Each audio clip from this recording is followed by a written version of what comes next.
약을 꾸준히 먹어도 혈당이 내려가지 않아 걱정되시나요?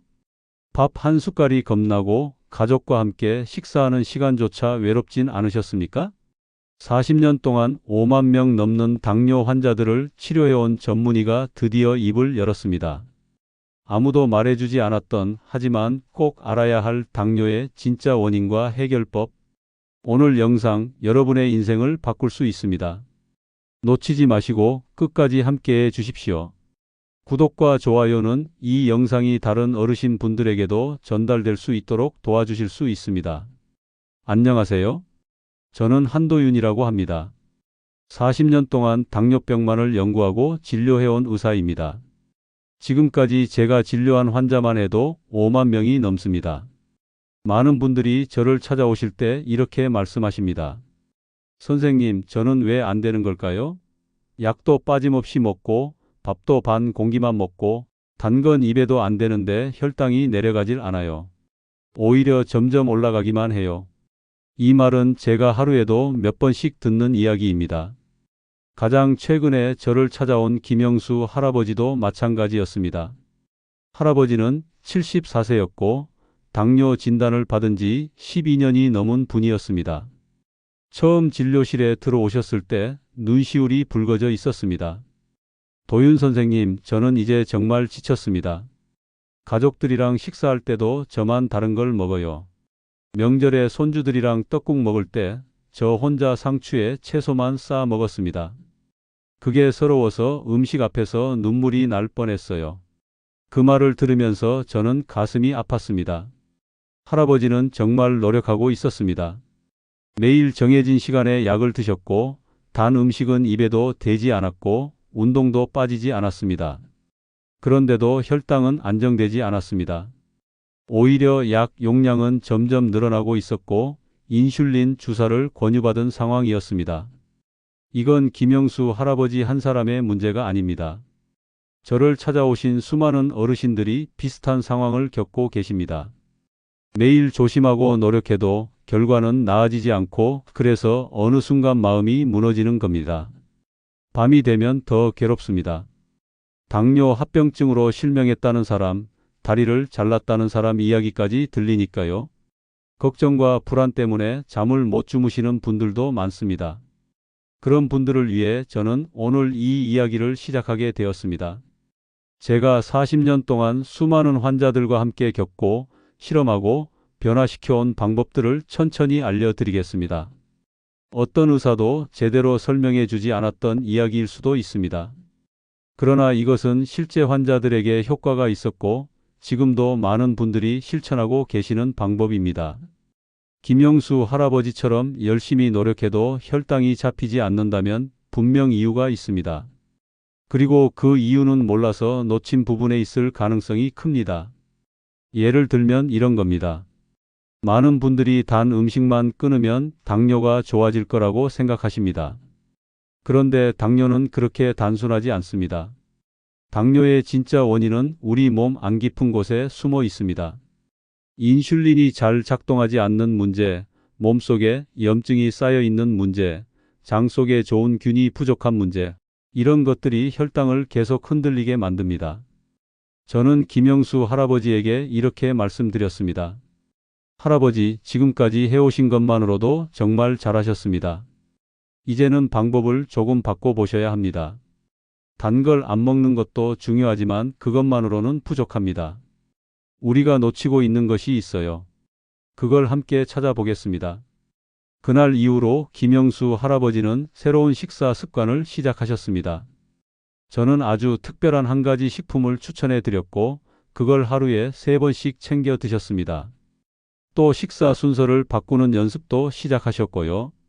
걷기도 조금씩 늘리셨습니다. 그 결과는 어땠을까요? 한 달 뒤 할아버지는 환하게 웃으며 다시 진료실을 찾아오셨습니다. 선생님, 요즘은 밥 먹는 게 즐겁습니다. 혈당도 안 올라가고 손주들이랑 같이 밥을 먹을 수 있으니까요. 약도 줄었고 기운도 납니다. 저는 그 순간 다시 한번 확신했습니다. 당뇨는 결코 포기해야 하는 병이 아니라는 것을요. 여러분, 당뇨는 고치기 어려운 병처럼 느껴지지만 몸이 보내는 신호를 잘 이해하고 내 몸에 맞는 음식을 제대로 챙겨 먹으면 누구나 혈당을 안정시킬 수 있습니다. 절대 포기하지 마세요. 다음 장에서는 당뇨병의 진짜 원인 3가지를 좀 더 자세히 이야기해 드리겠습니다. 그 이유를 알면 해결 방법도 명확해집니다. 우리 함께 천천히 그러나 분명하게 나아가 봅시다. 김영수 할아버지가 저에게 가장 먼저 하셨던 질문은 이거였습니다. 선생님, 왜 이렇게 노력해도 혈당이 안 잡히는 걸까요? 그 질문은 40년 동안 제가 환자들로부터 가장 많이 들은 말이기도 합니다. 정말 많은 분들이 정성을 다해 식단을 관리하고 약도 빠짐없이 드시고 운동도 꾸준히 하시는데 혈당이 들쭉날쭉하고 결국엔 약 용량만 늘어납니다. 이럴 땐 대부분 내 몸이 이상한가 보다 하고 포기하시려 합니다. 하지만 저는 단호히 말씀드립니다. 문제는 환자분의 몸이 아니라 그동안 알려지지 않았던 당뇨의 진짜 원인을 몰랐기 때문입니다. 당뇨는 단순히 단 음식을 많이 먹어서 생기는 병이 아닙니다. 물론 단 음식이 원인이 될 수도 있지만 그보다 더 깊고 중요한 원인이 있습니다. 저는 이걸 3가지 핵심 원인으로 설명드립니다. 첫째, 인슐린 저항성. 이 말을 들으면 조금 어렵게 느껴질 수 있습니다. 그래서 쉽게 말씀드리겠습니다. 인슐린은 우리 몸에서 혈당을 낮춰주는 중요한 열쇠 같은 존재입니다. 밥이나 빵, 과일을 먹으면 그 음식이 소화되면서 혈액 속에 포도당, 즉 혈당이 생깁니다. 이 혈당을 세포 속으로 넣어주는 것이 바로 인슐린입니다. 그런데 나이가 들면 이 인슐린이 세포문을 잘 열지 못하게 됩니다. 세포가 인슐린 말을 잘 듣지 않는 거죠. 그걸 인슐린 저항성이라고 합니다. 제가 만난 이영호 할아버지도 이런 상황이었습니다. 할아버지는 78세였고 혈당 조절이 전혀 되지 않아 고민이 많았습니다. 할아버지는 단 음식을 아주 엄격히 끊으셨고 매일 아침 30분씩 걷기도 하셨습니다. 그런데도 혈당이 180 이상에서 떨어지지 않았습니다. 제가 정밀 검사를 해본 결과 인슐린이 제 역할을 하지 못하고 있었습니다. 음식을 먹으면 인슐린은 나오는데 그 인슐린이 혈당을 세포 안으로 넣지 못하니 계속 혈당이 높게 유지되는 것이었습니다. 둘째, 만성염증. 많은 분들이 염증이라고 하면 감기나 상처 같은 걸 떠올리십니다. 하지만 당뇨와 관련된 염증은 겉으로 보이지 않는 몸속 염증입니다. 이 염증은 아주 천천히 조용히 쌓이다가 결국 인슐린 저항성을 더 악화시킵니다. 특히 50대 이후부터는 몸속 염증 수치가 점점 높아집니다. 70대가 되면 이 염증이 가장 심해집니다. 주범은 가공식품, 흰 쌀밥, 단 음식, 나쁜 기름 등입니다. 제가 만난 이정숙 할머니는 71세였고 평소에 건강식만 드신다고 자부하셨습니다. 그런데 알고 보니 집에서 자주 드시던 흰빵, 우유에 탄 시리얼, 마트에서 사온 드레싱이 전부 염증을 유발하는 음식이었습니다. 할머니는 몸속 염증 수치가 높았고 혈당도 늘 불안정했습니다. 그게 몸에 나쁜 음식인 줄 몰랐습니다. 건강식이라 믿었는데 이렇게 잘못된 정보로 인해 오히려 혈당이 더 나빠지는 분들이 정말 많습니다. 셋째, 장내 미생물의 불균형. 우리 몸속, 특히 장 속에는 수많은 미생물이 살고 있습니다. 그 중에서 좋은 일을 하는 균을 유익균, 나쁜 일을 하는 균을 유해균이라고 부릅니다. 유익균은 혈당 조절, 소화, 면역에 도움을 줍니다.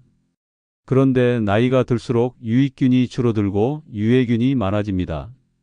박순자 할머니는 변비와 속 더부룩함으로 고생하시던 분이었습니다. 식사를 아무리 조심해도 혈당이 오르락내리락 했습니다. 장내 유익균 검사를 해보니 유익균 수가 정상의 절반도 안 됐습니다. 장이 건강하지 않으니 혈당도 불안정했던 겁니다. 제가 유산균이 풍부한 음식을 권해드리고 식습관을 바꾸는 법을 알려드렸더니 한 달 후에 변비도 사라지고 혈당도 점점 안정되었습니다. 이렇게 3가지 원인인 인슐린 저항성, 만성 염증, 장내 미생물 불균형이 당뇨병을 악화시키는 주범입니다. 단 음식을 안 먹는다고 해서 해결되지 않는 이유가 여기에 있습니다. 여러분, 지금 약을 잘 챙겨 드시고 운동도 하시고 음식을 조심하는데도 혈당이 내려가지 않는다면 꼭 이 세 가지 원인을 점검해 보셔야 합니다. 그리고 중요한 건 이 문제들은 바꿀 수 있다는 점입니다. 그 방법은 아주 특별하거나 어려운 것이 아닙니다. 우리가 매일 먹는 음식, 그리고 식사하는 방법, 식사 후의 움직임만 바꿔도 몸은 충분히 반응합니다. 이제 당뇨를 어렵게만 생각하지 않으셔도 됩니다. 앞서 말씀드렸던 인슐린 저항성, 만성 염증, 장내 미생물 불균형, 이 세 가지 문제를 동시에 해결할 수 있는 놀라운 방법이 있습니다. 그 해답은 바로 발효식품입니다. 처음에 이 말을 들으면 발효식품이 뭐 그렇게 특별하다는 건가요? 라고 반문하실 수도 있습니다. 맞습니다. 발효식품이라는 말 자체는 아주 익숙합니다. 김치, 된장, 청국장, 식초 다들 들어보셨을 겁니다. 그러나 이 익숙한 음식들 속에 당뇨를 호전시킬 수 있는 놀라운 힘이 숨어 있습니다. 저는 이 내용을 30년 전부터 연구하기 시작했습니다. 처음에는 단순히 장 건강을 위해 발효식품을 추천했는데 환자들의 혈당 수치가 함께 안정되는 것을 보며 더 깊이 연구하게 되었습니다. 그리고 1000명이 넘는 당뇨 환자들에게 발효식품을 꾸준히 섭취하게 했고 놀라운 결과를 얻었습니다. 그중 65%는 약의 용량을 줄일 수 있었고 일부 환자는 인슐린 주사를 끊을 정도로 상태가 호전되었습니다. 예를 들어 69세 김덕수 할아버지의 이야기를 전해드리겠습니다. 할아버지는 식후 혈당이 항상 200이 넘었고 혈당 조절이 전혀 되지 않는 상태였습니다. 약도 여러 개 복용 중이었고 식단도 조심하셨습니다. 그런데도 혈당은 들쭉날쭉했습니다. 제가 할아버지께 추천드린 건 단 하나였습니다. 매일 아침 식사에 전통 된장으로 끓인 된장국을 한 그릇 드셔보시라고 말씀드렸습니다. 두부, 미역, 시금치, 버섯 같은 채소를 듬뿍 넣고 천천히 오래 끓인 된장국이었습니다. 3주 후 김덕수 할아버지의 혈당은 30 이상 떨어졌고 인슐린 감수성 수치가 30% 향상되었으며 당뇨약도 하나 줄일 수 있었습니다. 발효식품이 특별한 이유. 왜 발효식품이 그렇게 효과적일까요? 첫째, 발효식품은 인슐린 저항성을 낮춰줍니다. 발효 과정에서 생성되는 유산균과 효소들은 인슐린이 더 잘 작동하도록 도와줍니다. 쉽게 말하면 혈당을 세포로 넣어주는 열쇠를 다시 윤활유로 닦아주는 것과 같습니다. 덕분에 적은 인슐린으로도 혈당이 잘 조절됩니다. 둘째, 만성 염증을 줄입니다. 발효식품에 들어있는 프로바이오틱스, 즉 유익균은 체내 염증을 낮추는 역할을 합니다. 몸속 염증이 줄어들면 인슐린 저항성도 함께 개선됩니다. 이정숙 할머니는 무릎 통증과 당뇨로 고생하셨는데 발효식품을 2개월 섭취한 후 관절 통증이 줄어들고 당뇨약 용량도 줄었습니다. 셋째, 장내 미생물 균형을 회복시켜줍니다. 발효식품은 수천 종류의 유익균을 가지고 있어 장 환경을 빠르게 개선합니다. 장 건강이 좋아지면 혈당 조절 능력도 자연스럽게 향상됩니다. 박종호 할아버지는 매일 아침 화장실 가는 게 고역이었습니다. 변비와 복부 팽만으로 늘 불편해 하셨지요. 그런데 된장국과 김치를 꾸준히 드신 지 한 달 후 변비도 사라지고 아침 혈당도 20 이상 떨어졌습니다. 가장 효과적인 발효식품은? 수많은 실험 끝에 제가 발견한 가장 효과적인 발효식품은 전통 된장입니다. 단 아무 된장이 아니라 6개월 이상 자연 발효된 전통 방식의 된장입니다. 왜냐하면 시중에서 판매되는 된장 중 대부분은 짧은 시간에 인공적으로 발효시키기 때문에 유익균이 거의 없습니다. 반면 전통 된장은 시간이 오래 걸리지만 그 안에 살아있는 유산균과 효소가 수천 가지가 됩니다. 이것들이 당 대사를 조절해주고 염증을 줄이고 장내 유익균을 늘려주는 역할을 합니다. 68세 최영희 할머니는 평생 된장을 좋아하지 않으셨습니다. 그런데 제가 권해드린 전통 된장을 드신 후 2달 만에 혈당이 정상 범위로 돌아왔습니다. 약을 줄이고도 혈당이 안정된 상태를 유지하고 계십니다. 김치, 청국장, 발효식초, 콤부차 같은 음식들도 모두 도움이 됩니다. 단 여기서도 중요한 조건이 있습니다. 전통 방식으로 만든 발효식품이어야 한다는 점입니다. 인공 첨가물 없이 자연 발효된 것이어야 유익균이 살아 있습니다.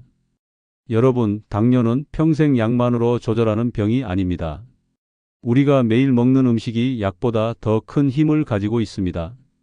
아침에 된장국 한 그릇, 점심에 잘 익은 김치 한 접시, 저녁에 청국장, 찌개, 그리고 간식으로 식초, 물 한 잔. 이 간단한 변화만으로도 혈당은 놀랍게 달라질 수 있습니다. 선생님, 같은 밥을 먹는데 왜 저는 혈당이 더 오를까요? 이 질문은 제가 환자들에게 정말 자주 듣는 말 중 하나입니다. 대부분의 분들은 무엇을 먹느냐만 중요하다고 생각하십니다. 그래서 단 음식, 흰 쌀밥, 밀가루 같은 것들을 피하려고 애를 쓰시죠. 물론 그것도 중요합니다.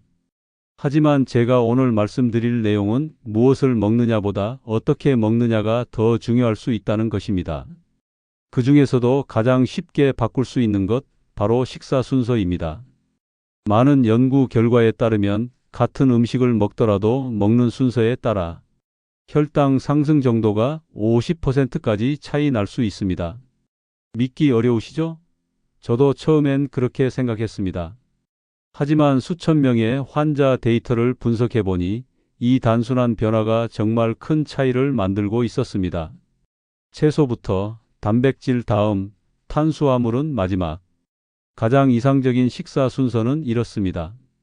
1. 채소 먼저. 2. 단백질 반찬 다음.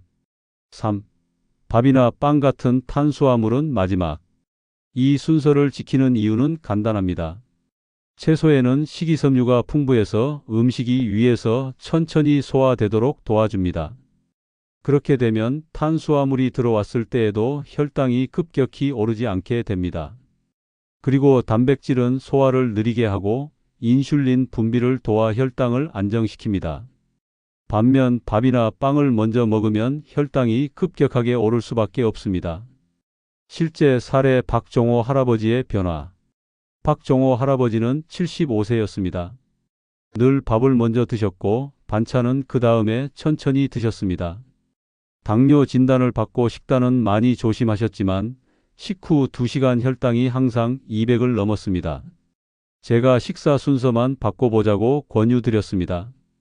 그날부터 박 할아버지는 상에 앉으면 먼저 상추와 나물 반찬을 드셨고 그 다음에 생선이나 두부 반찬을 드셨습니다. 그리고 밥은 마지막에 반 공기 정도만 드셨습니다. 3일 후 놀라운 일이 일어났습니다. 식후 2시간 혈당이 200에서 140으로 떨어졌습니다. 아무 약도 바꾸지 않았고 식사 내용도 거의 같았습니다. 바뀐 건 순서뿐이었습니다. 선생님, 이렇게 쉬운 방법이 있을 줄은 몰랐습니다. 평생 밥부터 먹었는데 이젠 순서를 바꾸는 것만으로도 혈당이 덜 오릅니다. 박 할아버지의 얼굴엔 처음으로 안도감이 스쳐갔습니다. 뭔가 해낼 수 있다는 희망이 생긴 것이지요. 식초 한 스푼, 혈당을 낮추는 비법. 또 하나의 간단한 방법이 있습니다. 식사 전에 발효 식초를 한 큰술 물에 타서 마시는 것입니다. 사과 식초나 현미 식초가 가장 좋습니다. 왜 식초가 좋을까요? 식초에는 아세트산이라는 성분이 들어있어 위에서 음식이 천천히 소화되도록 돕고 인슐린 민감성을 높여줍니다. 쉽게 말해 혈당이 천천히 안정적으로 오르게 만드는 작용을 합니다. 김정수 할아버지는 단 것을 참기 힘들어 항상 간식이 고민이었습니다. 그런데 식사 전 식초 물을 마시기 시작하면서 달콤한 음식을 덜 찾게 되었고 혈당도 훨씬 안정되었습니다. 이젠 하루 2번 점심 전과 저녁 전에 꼭 식초 물을 마십니다. 마치 약처럼 챙겨요. 기분이 훨씬 가벼워졌습니다. 이처럼 작은 습관 하나가 큰 변화를 만듭니다. 실천 방법 정리. 1. 식사 전 사과식초 또는 현미식초 1큰술을 물에 타서 마십니다. 식후 혈당 상승을 막는 데 도움이 됩니다. 2. 식사 중 채소 반찬부터 먹습니다. 쌈, 채소, 나물, 샐러드 등. 다음으로 단백질 반찬을 먹습니다. 두부, 생선, 달걀, 살코기 등. 마지막에 밥이나 빵 등 탄수화물을 먹습니다. 3. 식사 후 가능한 10분 이내에 가볍게 걷습니다. 이 부분은 다음 장에서 자세히 다루겠습니다. 여러분, 당뇨는 작은 습관의 싸움입니다. 꼭 거창한 운동이나 극단적인 식단만이 해답이 아닙니다. 그보다는 내가 지금 어떻게 먹고 있는가, 무엇을 먼저 먹는가, 식사 후 어떤 행동을 하는가, 이런 것이 훨씬 중요합니다. 진료실에서 제가 식사 후 걷기에 대해 말씀드리면 많은 환자분들이 이렇게 반응하십니다. 선생님, 걷는 게 그렇게 중요합니까? 그것도 딱 10분만요? 어떻게 보면 너무 쉬워 보이고 별 효과 없을 것 같은 말입니다. 하지만 저는 40년 동안 환자들과 함께 하면서 아주 단순한 이 걷기 습관이 약보다 더 큰 변화를 만든 사례들을 수도 없이 보아왔습니다. 가장 기억에 남는 분은 이영숙 할머니입니다. 할머니는 76세였고 당뇨 진단을 받은 지 15년이 넘은 분이었습니다. 무릎도 안 좋고 허리도 자주 아프셔서 운동은 포기한 상태였지요. 늘 혈당은 200을 넘었고 약도 3가지나 드시고 있었습니다. 제가 처음으로 권유드린 건 식후 10분 걷기였습니다. 다른 운동을 하라는 게 아니었습니다. 식사를 마친 후 15분 이내에 천천히 단 10분만 걷는 것이었습니다.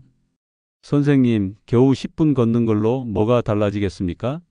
1시간씩 걸어도 혈당 안 떨어지던데요. 이영숙 할머니는 처음엔 믿지 않으셨습니다. 하지만 해보지 않으면 모른다는 말에 그날부터 아파트 복도를 한 바퀴씩 걷기 시작하셨습니다. 추운 날에는 실내 복도에서, 날씨가 좋을 땐 아파트 단지 내 벤치까지 천천히 다녀오셨습니다. 일주일 후 할머니는 놀라운 표정으로 다시 저를 찾아오셨습니다. 선생님, 정말 신기합니다. 식사 후 10분만 걷는데 식후 혈당이 200에서 150으로 떨어졌습니다. 약도 바꾸지 않았는데요. 그때 저는 확신을 다시 한번 확인했습니다. 식후 걷기는 아주 간단하지만 당뇨 환자에게는 강력한 혈당 안정 도구라는 것을요. 왜 식후 걷기가 효과적일까요? 그 이유는 아주 과학적입니다. 우리가 음식을 먹으면 혈액 속에 포도당이 증가합니다.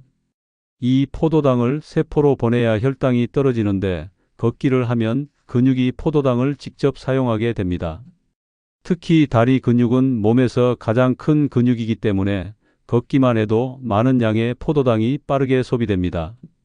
그래서 식후 10분만 걸어도 혈당이 빠르게 오르는 걸 막을 수 있습니다.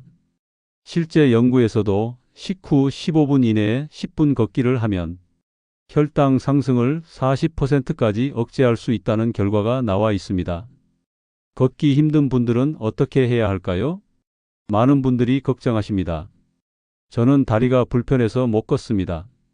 그럼 이 방법은 저한테는 소용이 없는 건가요? 그렇지 않습니다. 꼭 걷지 않아도 됩니다. 중요한 건 근육을 움직이는 것입니다. 앉은 자리에서 할 수 있는 간단한 운동들도 효과가 있습니다.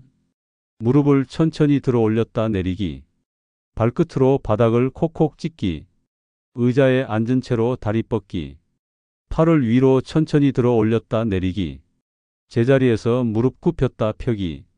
이런 동작들도 식후 혈당을 조절하는 데 도움이 됩니다. 단, 식사 후 15분 이내에 시작하는 것이 가장 중요합니다. 또 다른 사례, 김영자 할머니의 변화. 김영자 할머니는 73세셨고 식사만 하면 졸려서 바로 소파에 누워 쉬는 습관이 있으셨습니다. 그 습관 때문에 식후 혈당이 계속 오르고 나중에는 피곤함도 더 심해졌습니다. 제가 드린 조언은 단 하나였습니다. 식사 후 10분만 움직이세요. 무조건 걷지 않으셔도 됩니다. 부엌 정리하시면서 천천히 움직이셔도 괜찮습니다. 그 말대로 실천하신 김영자 할머니는 3일 후에 이렇게 말씀하셨습니다. 소파에 눕는 대신 천천히 설거지를 하거나 마당을 한 바퀴 돌았더니 몸도 가볍고 혈당도 덜 올랐습니다. 혈당도 혈당이지만 피로감이 줄고 기분이 좋아졌다고 하셨습니다. 몸을 쓰면 기분도 달라집니다. 당뇨는 몸과 마음이 동시에 좋아져야 이겨낼 수 있는 병입니다. 지금 바로 실천할 수 있는 방법. 1. 식사를 마친 후 15분 안에 움직이기 시작합니다. 2. 가능하다면 10분 동안 천천히 걷습니다. 3. 걷기 어렵다면 앉은 자리에서 다리나 팔을 움직여줍니다. 4. 식사 후에 바로 눕는 습관은 피합니다. 5. 매일 반복합니다. 하루 2번 점심과 저녁 후만이라도 꼭 실천합니다. 당뇨는 절대 포기할 병이 아닙니다. 우리 몸은 아주 작고 사소한 습관에도 반응합니다. 약만으로 안 되던 것들이 걷기 하나로 달라질 수 있습니다. 몸이 무겁고 피곤하다고 느껴질수록 오히려 조금만 움직여 보시길 바랍니다. 김용호 할아버지는 70대 후반이셨고 당뇨 진단을 받은 지 10년이 넘었습니다. 혈당은 늘 불안정했고 약도 점점 늘어나고 있었습니다. 하지만 한 가지가 더 힘들었습니다.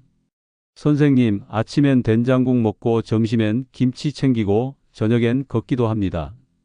그런데 문제는 이걸 계속해야 한다는 거 아닙니까? 맞습니다. 사실 당뇨 치료에서 가장 어려운 건 새로운 방법을 찾는 것이 아니라 찾은 방법을 꾸준히 실천하는 것입니다.